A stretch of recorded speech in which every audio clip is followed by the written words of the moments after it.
That used to be the director of housing. Basically, I gave the whole thing to these people. Yeah. Yes, let's see.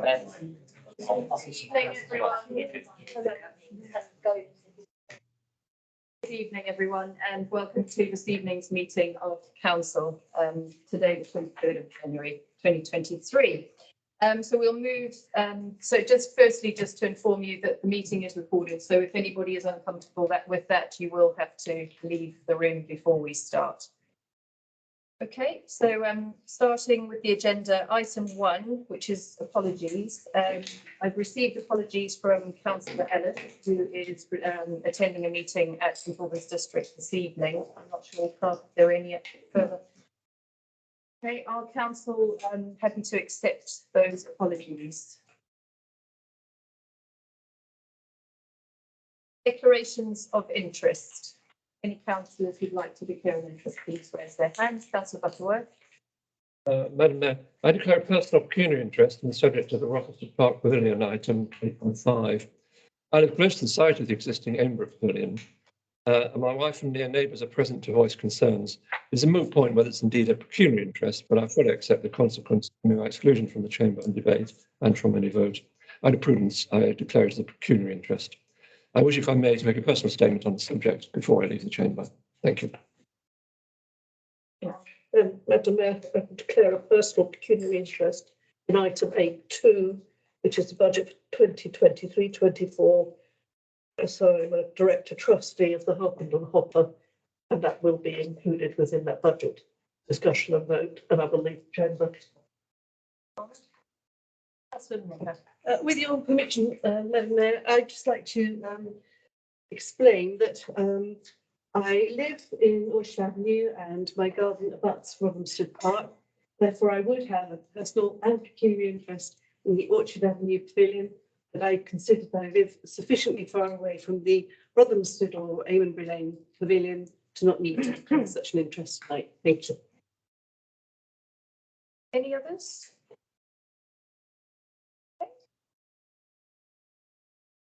Right, we move on to item 3, Mayor's report and urgent items. I don't have any to report on that. 4 public questions in accordance with Standing Order 20. Do we have any? None received, Madam Mayor. 5 questions which have previously been submitted by members of the council. None received. Moving on to agenda item 6, and that is to confirm the minutes of our previous council meeting held on the 28th of November 2022. Do councillors have any comments on those minutes, please? All happy to confirm them as a true and accurate record? Okay, thank you. On to minutes of committees and working parties reporting to council. 7.1, Community Services Committee. If I could ask Councillor Butterworth, please, to present the minutes. Thank you, Madam Mayor. I'm pleased to present the minutes of the meeting of the Community Services Committee on 16th November 2022. 7.2, Corporate Policy and Finance. And if I could ask Councillor Drake to present those first, please. That's one now. I have pleasure in presenting the minutes of the Corporate Policy and Finance Committee meeting held on 11th of January 2023. There are recommendations to Council in relation to the budget and to the risk management strategy, and they are addressed later in the agenda. 7.3, Planning Committee. If I could ask Councillor Cowley, please, to present those to us. Thank you, Madam Mayor. I'm pleased to present the minutes of the Planning Committee held on the 22nd of November 2022, the 6th of December 2022, and the 20th of December 2022. There were no recommendations to Council. Okay, moving on to officers' reports at item 8. If we may, what we would like to do is bring the pavilion project update 8.5 as the first item to be covered. Obviously, if we've got a number of residents who would like to be here for that item, and we can allow them then to leave while we carry on with the other business. So we'll go to agenda item 8.5, which is on page 54 of your pack.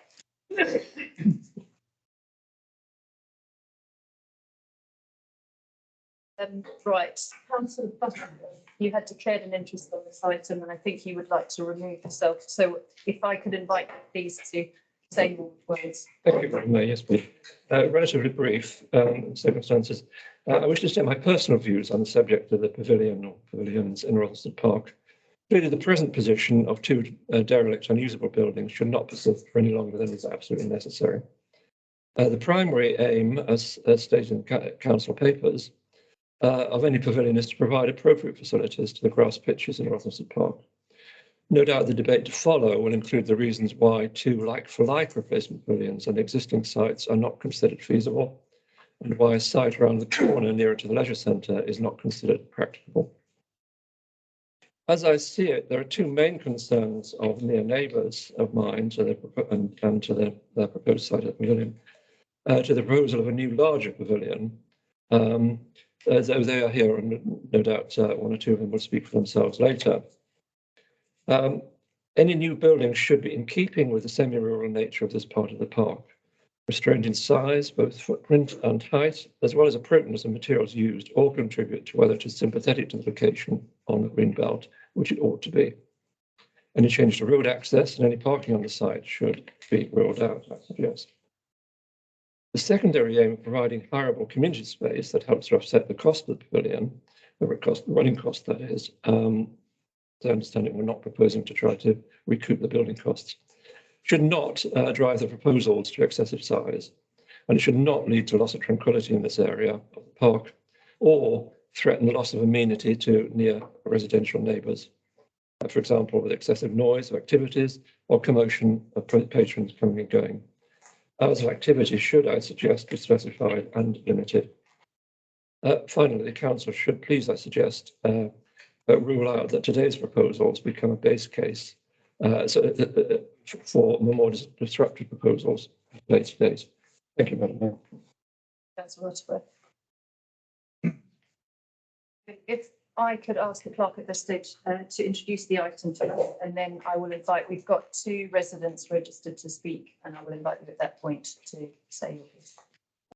Yes, thank you, Madam Mayor. So at the last meeting of council in November, it was resolved that we would bring some design proposals and financial scenarios to this council meeting, and that's what's contained within the report this evening. I don't want to go through the full report with you, but I just wanted to highlight a couple of things, and of course, very happy to take any questions at the end. First thing I'd just like to say is, so far we've been working on the principle that the footprint of the new pavilion will be no more than the combined footprint of the existing two. And so the reason we've got two design proposals in this pack is because we have identified that the current design brief would mean a slightly larger footprint than is currently of the combined two. So we've produced one design that relates to that, and one design that relates to a slightly smaller community hall space that would bring the overall footprint into that combined principle. I'd also just like to flag that the pitched roof in this style of pavilion also does mean that it's taller than the existing pavilions. It has to be that for this style of pavilion in order to meet building regulations. However, if there was to be a different style chosen down the line, then that could have an implication on the overall roof height that's needed. We've produced three financial scenarios in the pack that relate to the different options. The two that I've mentioned, and then option A, which is to have no hall space at all. We've estimated the ongoing expenditure and provided some analysis on the income. And we've tried to include a RAG stating within there that sets out some of our kind of confidence levels that we have in those numbers. And that's just the last point I'd just like to make, Madam Mayor. As it stands at the moment, there is quite a bit of uncertainty from an officer perspective in terms of the numbers, particularly around the income, the impact on cost of living, the impact of utilities and insurance. So many of our RAG ratings within that do reflect that uncertainty. Potentially, as we move out throughout the year, we might be able to have a better understanding of some of those variables.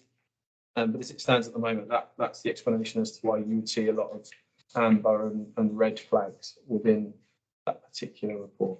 I think I'll end there, Madam Mayor, but happy to take questions down the line. We've got two residents here with us this evening.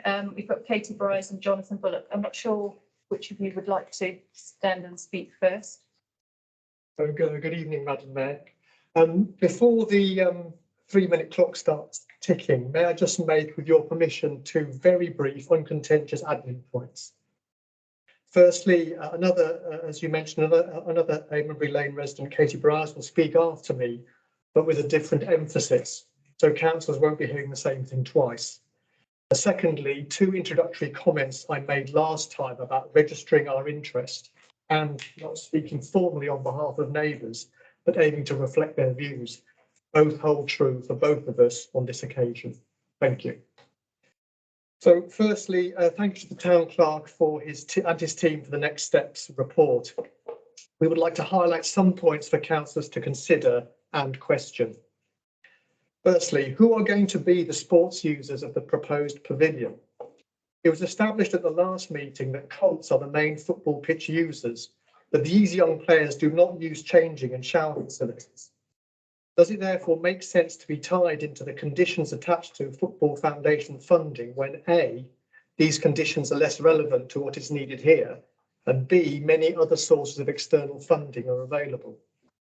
Access. There is a 250-metre distance from the existing car park to the proposed pavilion. What access route is proposed from the end of the narrow depot track through the park? Any form of new road on Greenbelt would be unacceptable. So in our view, the risk is high of having an expansive stranded asset. Section 3.5 in the report, height.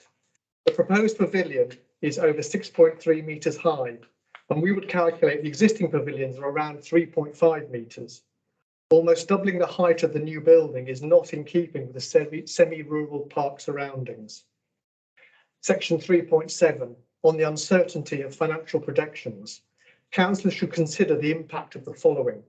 A, the sports centre has 2 to 3 rooms for hire, the EMC 2 rooms for hire. Loss of income as B, from displacement away from Park Hall, and C, crowding out other important local entities that rent out space, for example, school halls, church halls.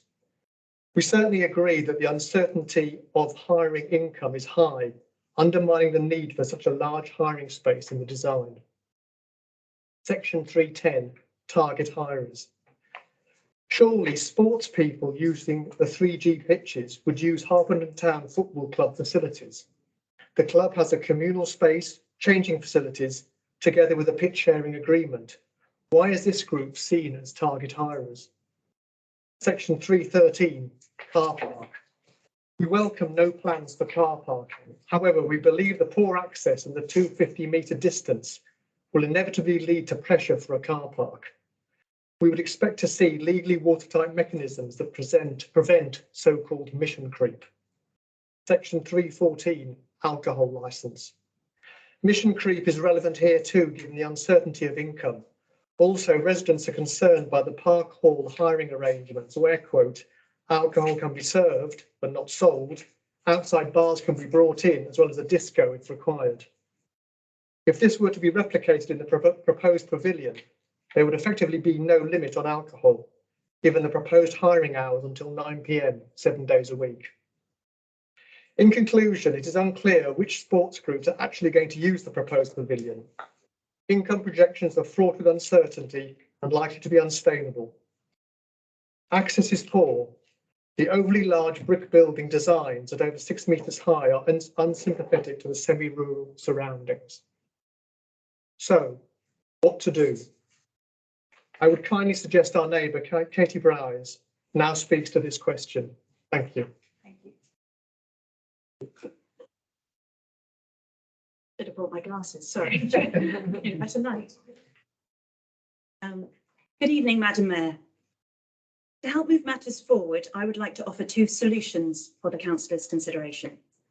Firstly, on the so-called alternative location set out in section 3.12 by the new sports centre, we continue to believe this provides both simpler car parking and better access to the whole community, including disabled and elderly users. Disabled and elderly users would be unable to reach the council's option B pavilion without proper road and parking provision. The alternative location would be a far more attractive venue for hiring out by the whole community, and thus giving the council greater freedom to develop the hiring income.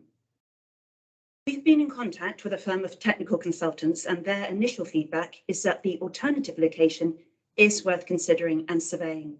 It is close to the newly relaid football pitch and not too far for young sports people to walk to other pitches. We would urge councillors to consider a technical survey and then a bespoke pavilion building design tailored to the space available. Secondly, on two like-for-like replacements, we see in this option the clear prioritisation of sporting activities, which we support. The beautiful cricket square at the far end of the park near Orchard Avenue is crying out for a pavilion replacement and would also serve to draw visitors to this part of the park. To take discussions forward, we have obtained initial quotations from a reputable pavilion designer and installer. They are familiar with FF and ECB TS5 regulations. Their pavilions are wooden frame and have provided the following initial indicative costs. 1, for two like-for-like replacements without meaningful hiring space, as per option A, the total would be about 185,000. This price covers both buildings as well as costs for base and internal infrastructure, e.g. heating, insulation and fitting out. 2, for one 20-metre by 9-metre pavilion, a more modest size than option B, the total would be around 140,000 on the same basis. 3, for a 30-metre by 9-metre pavilion, 270 square metres, purely for comparison with a large option B, the total would be around 210,000 on the same basis. We see the following advantages to these frame designs. 1, the design is considerably more in keeping with the semi-rural nature of this part of Rothamsted Park. 2, it would have a substantially lower embedded carbon footprint. 3, the gross cost of all these quotes is considerably less than the £350,000 net cost of option B. 4, external funding from within the local community, e.g. council service providers, local trusts, would reduce capital cost further, and funds would not have such strict specification requirements attached as the Football Foundation appears to have. If councillors want to explore these options further, we are of course happy to provide contact details to the town clerk. Equally, a small group of residents is more than happy to sit down with the town clerk and his team to discuss inclusive and working solutions to present to councillors. Thank you. At that point, I'd like to open it up for discussion to councillors. Does anyone have anything they'd particularly like to say at this point? Councillor Court. Just wanted to talk further. We've heard about risk of cannibalisation of this Park Hall's income. So the question for the town clerk is to what extent the offer a new pavilion in a hall is similar to what we offer here. I appreciate not all of the things are. My second comment is around the issue of provision in the town of various meeting spaces. Sure, a lot of people are aware that Hartlepool Trust have just acquired the South Down Methodist halls, or description by Summerfield, and they're certainly talking about how they're going to enhance the use of that. We know that they have lots of community links. So I just raised those two issues, and I think the question relating to what we've got to decide tonight is how would we take that further to reduce our uncertainty about the overall economics of the project and income in particular. Any comments? Yes, Madam Mayor. So in terms of comparisons to Park Hall, so it's a very similar offer. I think the advantage that the pavilion would have in changing facilities and shower facilities. So that is an add-on. On the flip side, Park Hall is a well-established community hall, and that has a lot of favour in terms of the income and demand it creates. I think in terms of the potential for impacting Park Hall hirers, if I was answering that question before COVID, we would comfortably say that demand for Park Hall, we could sell a Park Hall 3 times over. Demand for it was huge, that sort of space. COVID's had an impact on that. We're still confident that there is a big demand for another community hall. But the cost of living crisis is the latest thing that is concerning us, because lots of community groups, lots of dance schools are starting to look to see whether they're going to continue with their expansion plans and what they might have had before. So we previously would feel very confident that there was demand for additional space. At the moment, we're less confident. We are watching Park Hall very carefully in relation to this project, but also in its own right, because we just do want to see whether there's any impact. So far, it's early days, but so far we've seen an increase in ad hoc bookings, party bookings, children's parties at Park Hall, quite a steep increase actually. But otherwise, there's nothing else that we're seeing at the moment trend-wise that would suggest there's going to be a drop-off for Park Hall.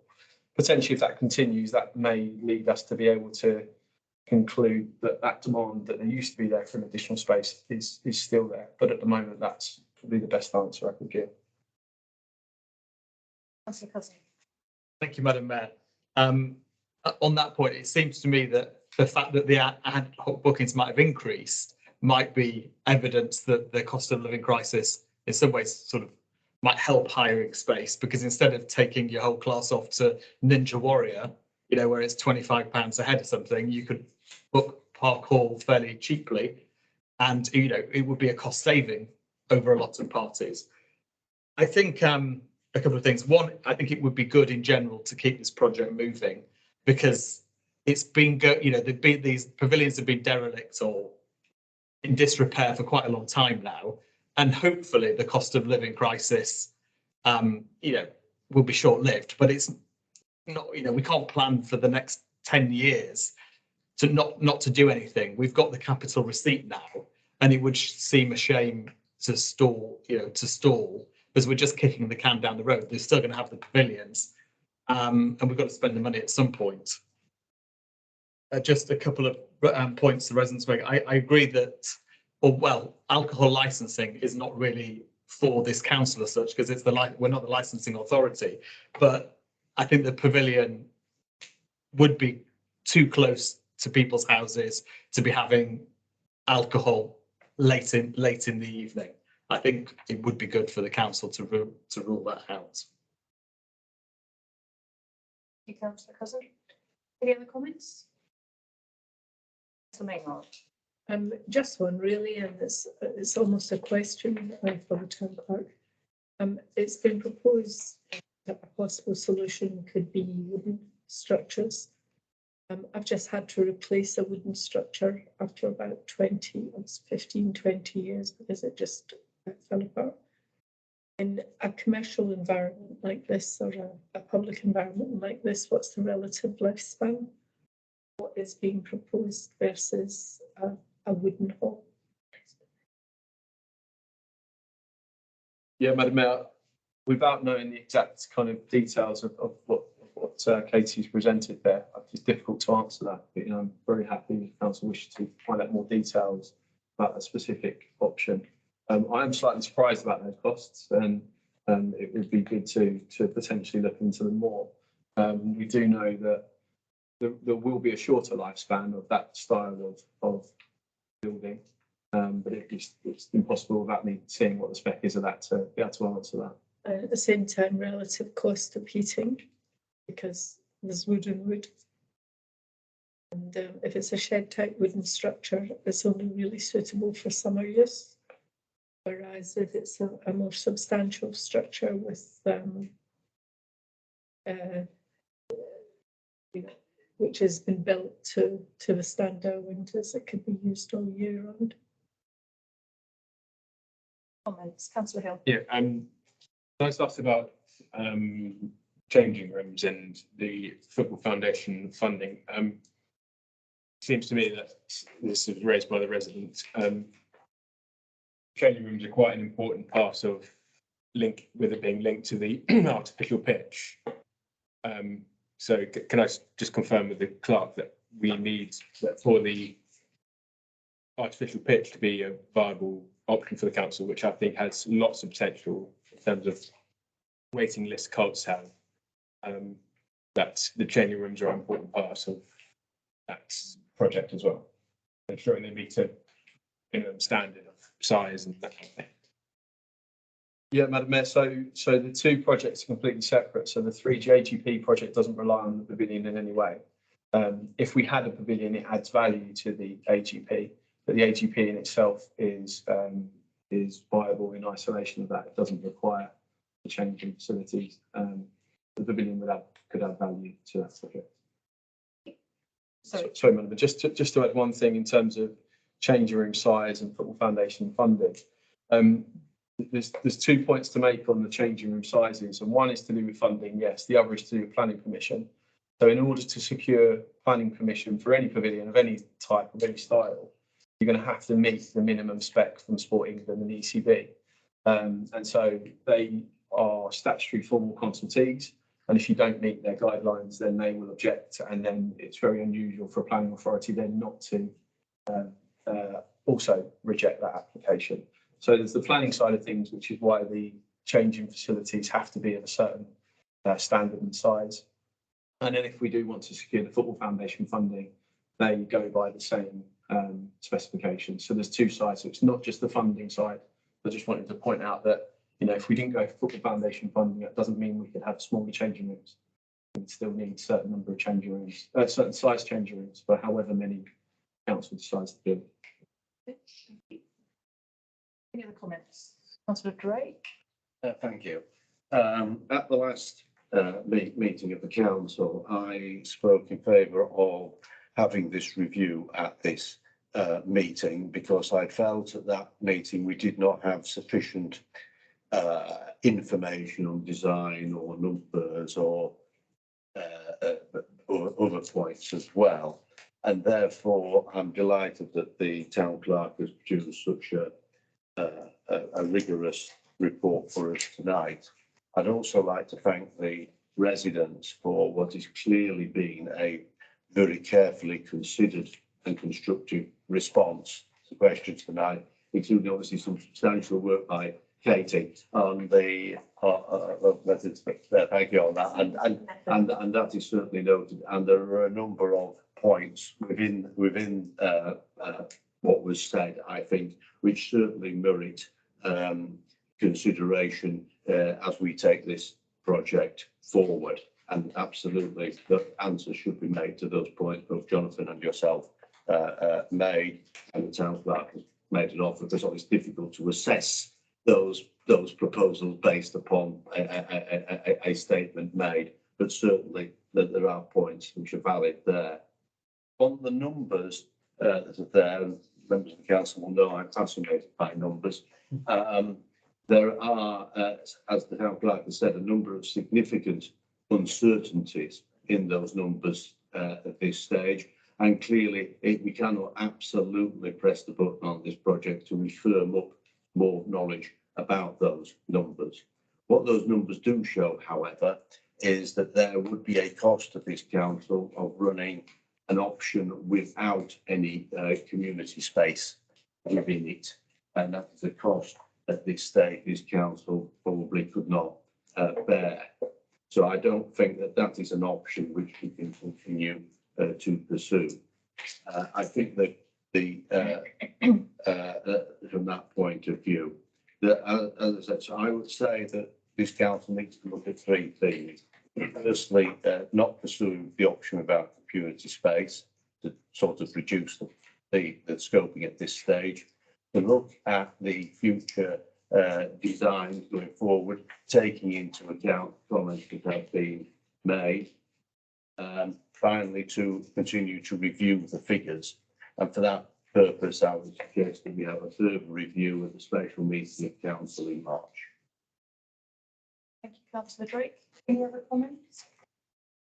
Councillor DePaul. Sorry to come back, something's occurred to me, came up in the residents' conversation, just if we're going to move ahead, and that's paths, much like you have an interest in numbers, I'm quite an interest in paths and pedestrian access. And it struck me wherever the pavilions is located, there will be movement in a particular direction towards the 3G pitch. And and what will be different about the future of one was built than the past, as that will often happen in the winter. And we know how muddy it goes. So there's also something called line of desire. So in other words, if you don't put a path there, everyone will quickly take the route that's furthest away from the puddles.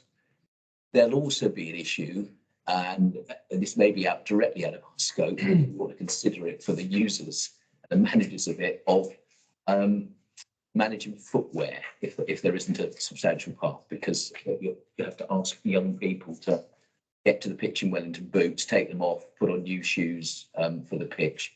So that all leads me up to thinking that if other council members agree, that as we move forward with some more spec'ing of any of the options, we ought to include some costing for a path of which delineated path, which people would then use because it would be the best way to get there and from, and it probably need to think about the surface a bit in terms of, I don't know, what sort of stunts people are wearing on these 3G. I know they're more substantial now than all the pitches, therefore it could be slippery. Don't know how much that cost is. That's why I'm asking, but I don't think we should sign off on anything which didn't have a route to and from the pitch. Thank you, Councillor. Any other comments? Okay. From my own point of view, I'm a big supporter of Rothamsted Park, as you'll know, with the play area and obviously the skate park project as well. I think the existing pavilions are somewhat of an eyesore, and I think our concern is in obviously removing those. If we lose a footprint, there may not be a future opportunity to have a pavilion in that park to service the sports, both cricket and football. In terms of the management plan, it is something that all councillors supported going into that document. And I feel that there is support to kind of keep this project moving forward. As of tonight, we're not being asked to finalise any form of designs or anything like that. We're basically just trying to establish if we keep moving this project forward. We know that the numbers don't stack up at this point and we can't press go. So I think certainly from reading these papers myself, and I think I've heard Councillor Drake say as well, in terms of having no community hire space and for the council to take on the cost of running that building outright, I think we could probably rule that out. You know, at a minimum of £22,000, I think it was in the document. Our council just doesn't have that in the budget. So I think probably that would be one of my recommendations, is that we try and narrow down the scoping on that. But I think I'm hearing that we kind of want to keep things moving forward, and I don't know if the clerk could sort of say what next stages would be. I'm assuming planning and coming up with sorts of designs, and whether, yeah, I don't know if materials is an issue at this point, or if we look at basic design and go from there.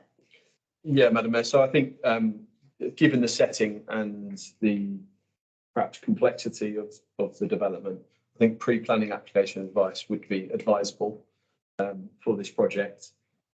So you've then got a decision as to when you look to take that advice. And it's slightly tricky because in many ways you need the pre-application advice in order to know what the planner's parameters are going to set for you. But in order to submit that, you need a broad understanding of what your design brief is.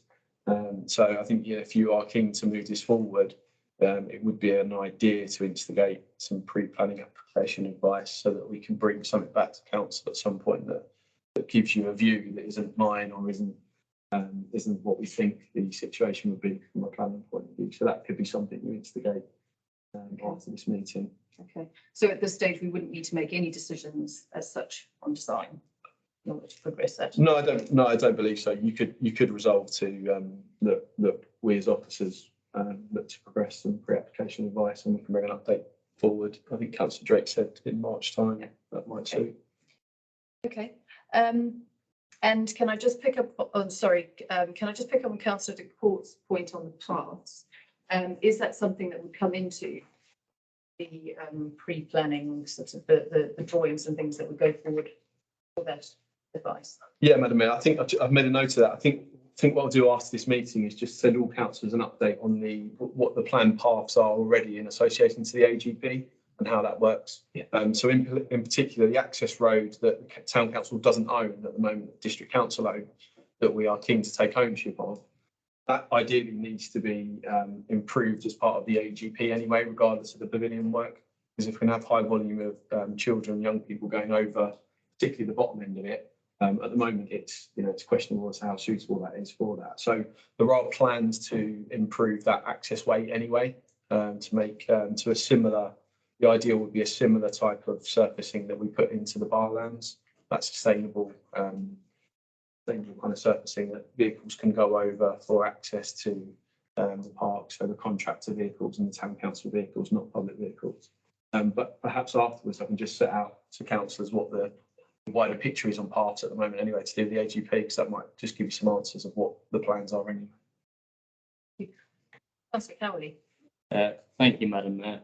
Just to add into, I think getting pre-planning application advice sounds like a good next step. I also think it would be useful to have at the next stage, once we've got an idea of what the planning department would think of the kind of design that we're talking about here, to get an idea about the town council's view on some of the alternative material designs that were discussed. I think it would be useful if the town clerk could go away and look at what the residents have brought with them and see what, give us a report next meeting about whether that might be a viable route or not, as it were.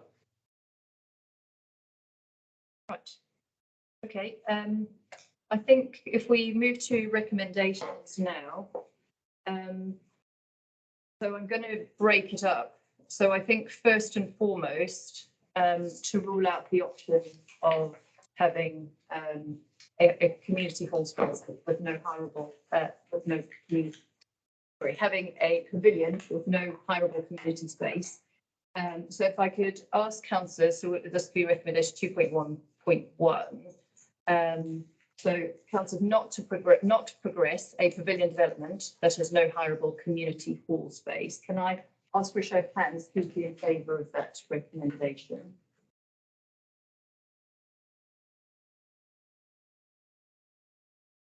Um, 2.1.2, so that is looking at pre-planning. If we could ask officers to investigate a formal pre-planning application and give advice on the pavilion development. And if I can have a show of hands from councillors who would be in support of taking that next step. Okay, that's unanimous. And then the third is simply to just get a progress report, I think, at the next council meeting in March. So again, show of hands from councillors on that point. Sorry, stop.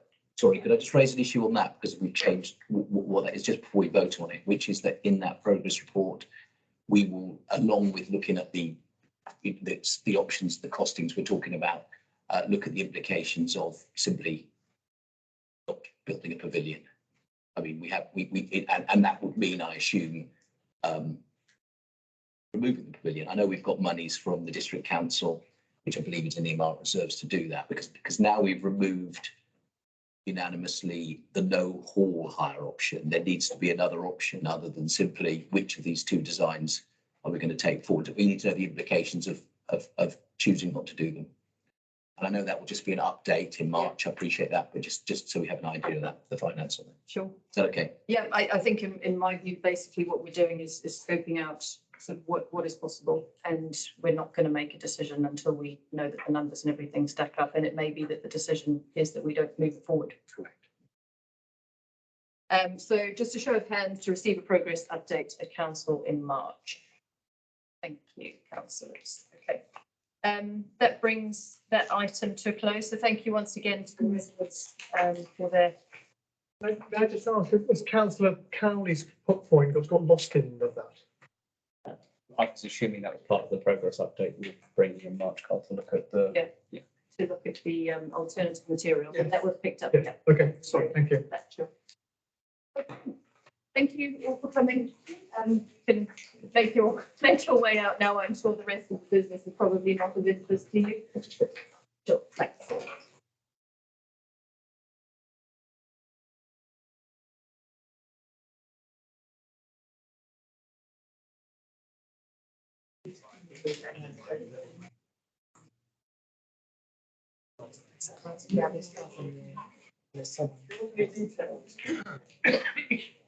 That's why, I think is, you can't count.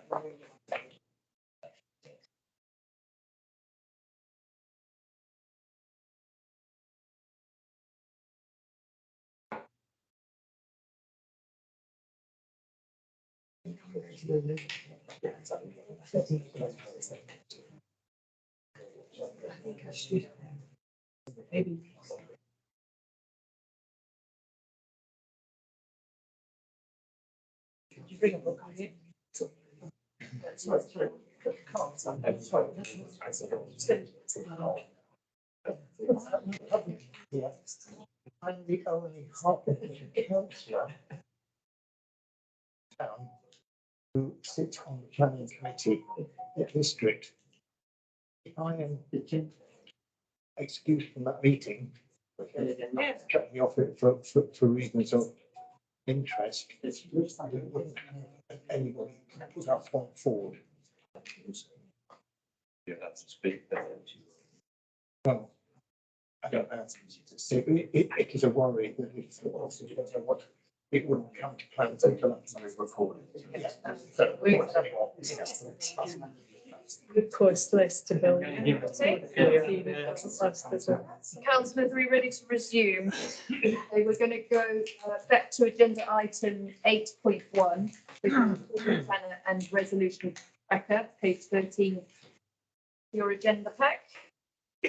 And so I don't think there's much of an introduction on this. Is there anything you wanted to say? Yes, Madam Mayor, just a couple of things, if that's okay. So, Madam Mayor, just to note that the full plans obviously got the pavilion update now in March. Don't need to do anything to resolve that. The AGP facility, we're expecting a funding update this Friday on that. Informally, I'm expecting good news, so hopefully we can we'll be able to share with you what that good news is on Friday. It'll probably be too late for the bulletin, but I'll probably send an email out in the afternoon just setting out the updates on that. In terms of the Rockhampton Park Skate Park, just let councillors know that the initial meeting has been held with the contractor Beaton Park, and community engagement is due to start on that next month, with council in March being asked to consider the final design for that, so we can then go out to planning and park and carry out the easy task of securing all the money that they're looking to fundraise. So we need a final design in order to help that. I think that's it, Madam Mayor. Okay, thank you. Do councillors have any comments on your plans of council?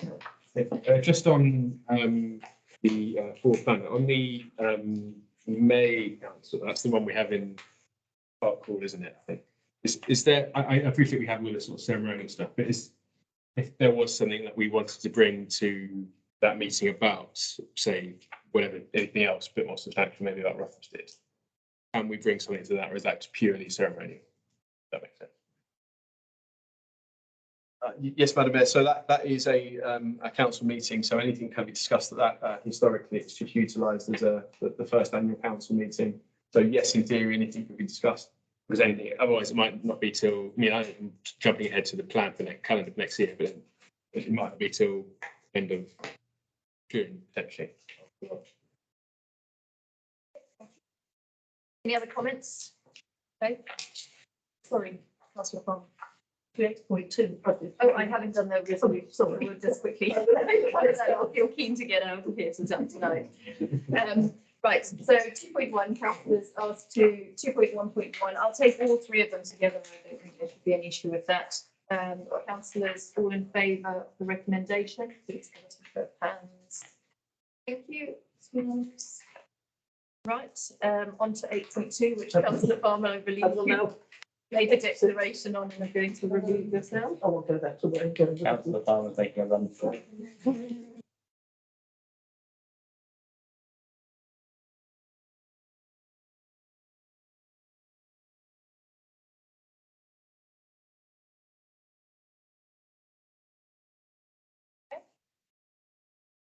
Right, so agenda item 8.2, budget 2023-24. If I'd like to introduce that for us, please. Yes, thank you, Madam Mayor. So two things to introduce on this report. It's obviously been through CPF. It's something that council have looked at previously in terms of some of the principles of it. First of all, just to point out an error on recommendation 2.1.6. Anybody looking for an appendix X? I've got you with that one because it should be appendix E. I'm sure you spotted that. So apologies for that error. The rest of the report is, as you've broadly seen before, and as I say, been through CPF.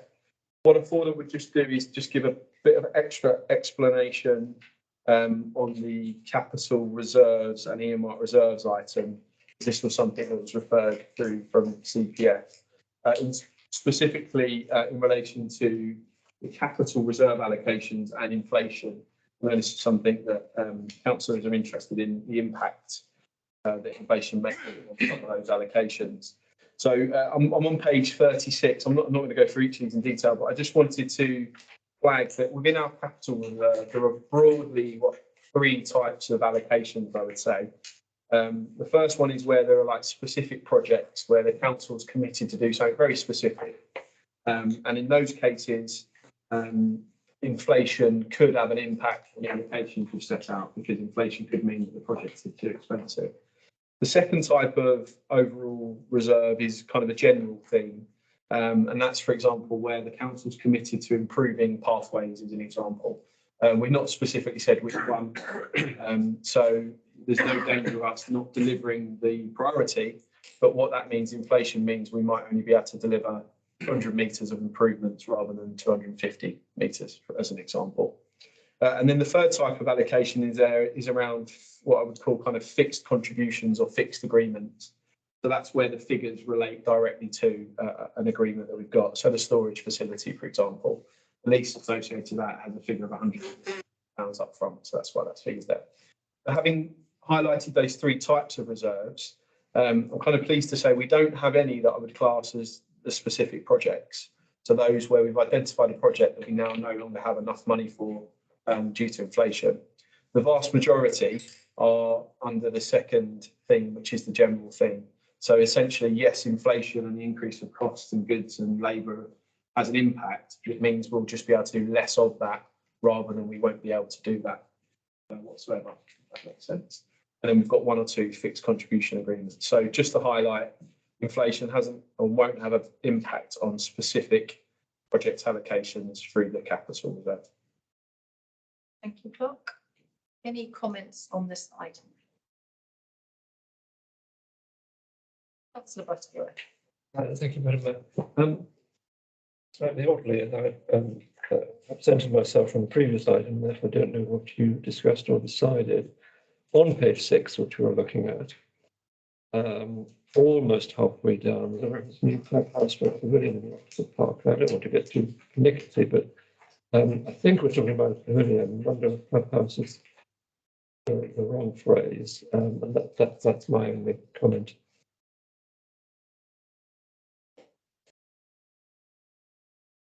Thank you, Councillor Butterworth. Thank you, Madam Mayor. I'd like to second Councillor Drake's suggestion that we allocate £100,000 both to a Christmas lights reserve and £100,000 to replacing the hopper buses. Yeah, yes, that matter was raised at the CPF meeting. I had a couple of points in addition to that, just to draw the council's attention to, which I suspect council hasn't necessarily focused on, but I did raise this at the CPF. The first one, of course, is that we've been fortunate this year in that a substantial amount of the gap in calculating the precept has been covered by the increase in interest rates, about £40,000. Problem might arise in the next few years when, should interest rates fall back again from 3%, your cost base will not fall back at that point, therefore potentially leaving a further gap. That's a problem that many organisations will have, but it is a problem that might face a future council should that happen, i.e. no change in activity but fall in rates would require either an increase in precept or some form of reduction in expenditure.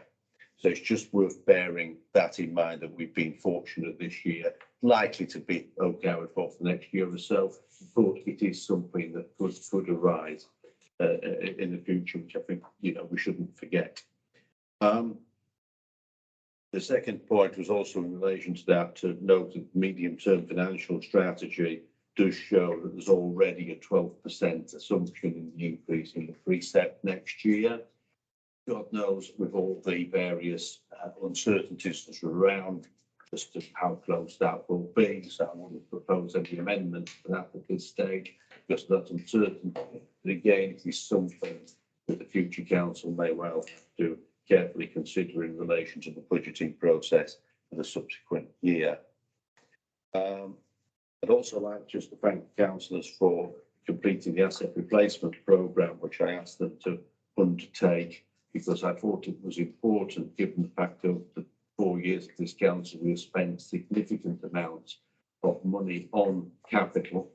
And unfortunately, when those assets eventually wear out, we are unlikely to have another windfall at that particular point in time. And therefore, we do need to give some thought as to how those assets might be replaced and renewed at a later date. The officers' report does include various ways that may be done. I would be a bit chary about the first one, which is you simply increase the precept in that year. Increasing the precept in 1 year by 100,000 may be difficult. On 2.1.6, Councillor Turnbull has kindly supported the proposal I was going to make regarding the Christmas lights and hopper buses. Any other, Councillor Cousin? Thank you, Chair. My understanding from the CPF was that we were going to sort of allocate, for example, the hopper buses, allocate some money to them, but the decision about whether we were to invest or how much would be made by the appropriate committee at the time. So we're not really making the decision now, we're just holding the money. Yes. Rather embarrassingly, I correct my previous opening remark that was my only comment. I have found a second comment, which is of similar nature as more clarification. That's also on page 36. It is related. Almost halfway down at CIP, demolition costs, Orchard Avenue Pavilion, 100,000. As I understood it, the 100,000 is actually the estimated cost or an upper limit of demolition of both pavilions, not merely Orchard Avenue.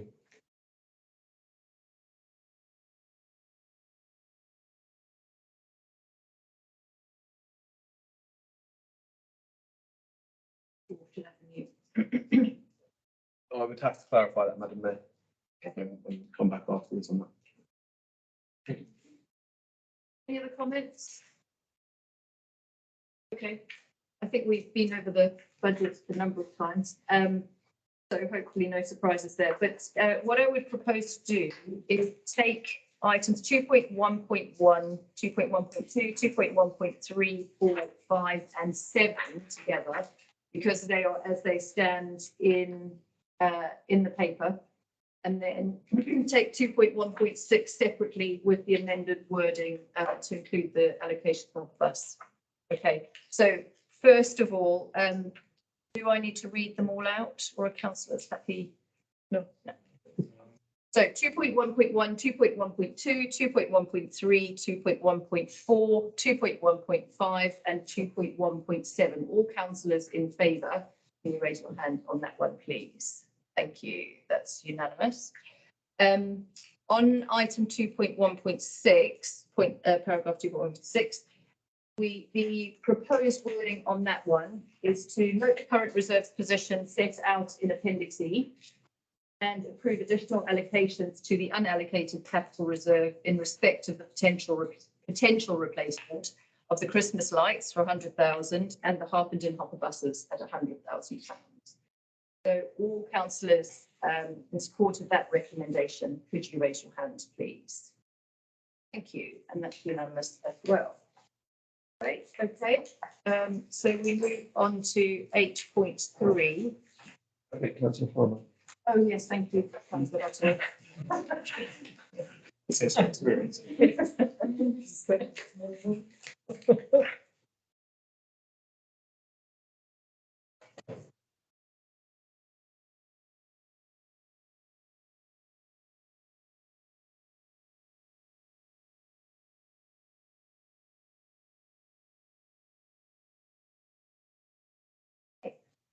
So picking up agenda item 8.3, and that is the risk management strategy and risk register.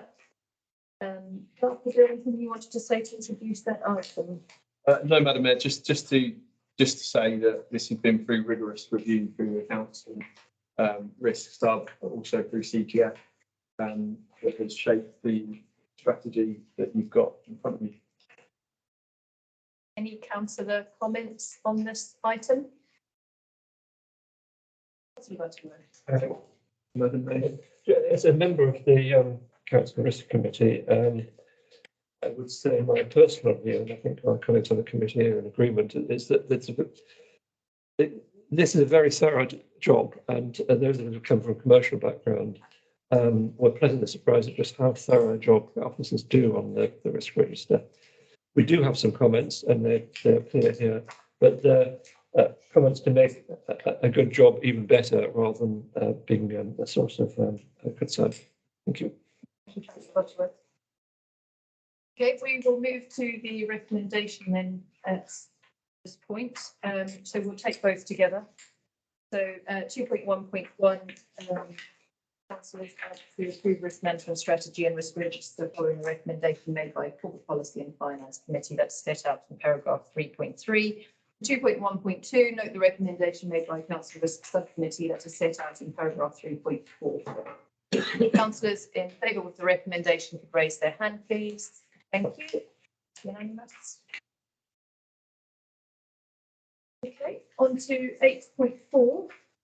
The municipal calendar of meetings 2023 and 2024. Are there any comments on that report? Madam Mayor, just to flag paragraph 3.5, so the annual town meeting has been moved to May, 23rd of May. This is the kind of common approach when it's a town council election year. We have a slight issue holding that meeting within the pre-election period, because naturally that meeting is very much about showcasing the town council has been up to in the last year, which is at odds to the pre-election period guidance. So it's been moved the same as we did in 2019. Thank you very much. Okay, any it's doing so well. Councillor Cowley. Thank you, Madam Mayor. Just a question for the town clerk. As I understand it, St Albans District Council intends to hold the district and parish counts on Friday the 5th rather than overnight and on the following day. Are we content, given that it's the coronation that weekend, that annual council will have councillors in place with sufficient notice in the event that they had to count over a second day? I'm just conscious of how long it took last time to count both a town and district election. And I want to be sure that we have enough notice for councillors who are elected. Thank you, Councillor Cowley.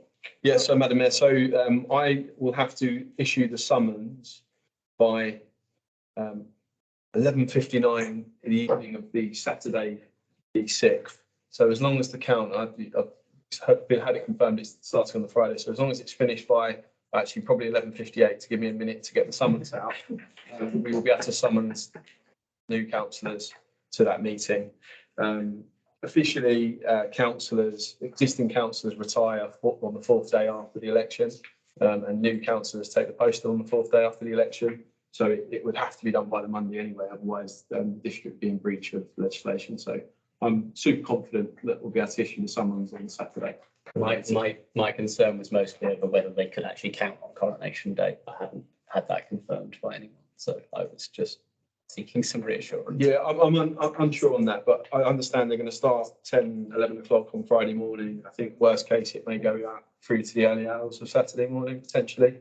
But from our point of view, from a summons, I have to issue a summons by the end of the Saturday in order to meet the requirements of an annual council on the 11th. Okay, thank you. If everybody's happy, we will move to the recommendation. So 2.1, councillors asked to, subject to any comments and amendments, there haven't been any, that the calendar of meetings for 2023-24 be approved. All councillors in favour? Thank you. It's unanimous.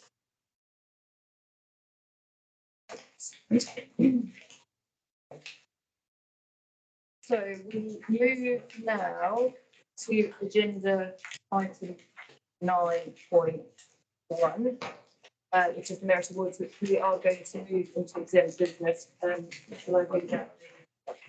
So in view of the confidential nature of the following items, which relate to the business matters of other individuals and organisations, the public and accredited representatives of the press shall be excluded while they are discussed. This is in accordance with the Public Bodies Admission to Meetings Act 1960 as amended by the Local Government Act. By the show of hands that councillors are happy to move into exempt business at this point. Thank you.